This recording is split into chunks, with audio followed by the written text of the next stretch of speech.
Have you ever had a doctor tell you that all your symptoms are due to anxiety?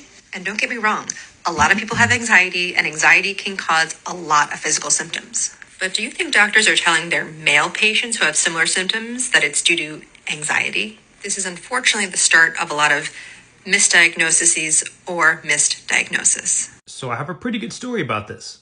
Now, the first thing I'll ever say, if you guys ever have some weird health issue or just something that's very unique and you just know you're not right, always fight to see some other doctors and get a second opinion. Never accept that first opinion, especially if you know for a fact you're not right.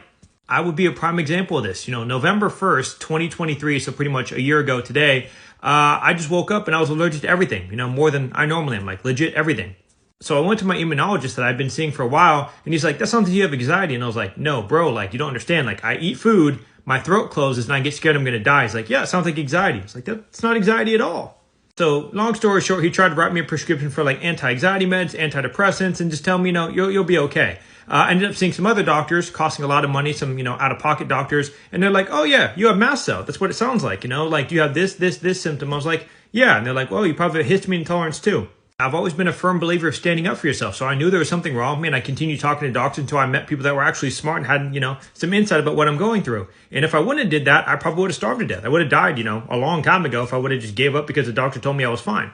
Now, could someone potentially have a whole bunch of anxiety? Yes. But if you know for a fact there's something that's incredibly off and you know there's something off, continue talking to doctors. That's why they're there. You're paying them, so they better hear you out. And if you don't like them, switch to, until you find one you like.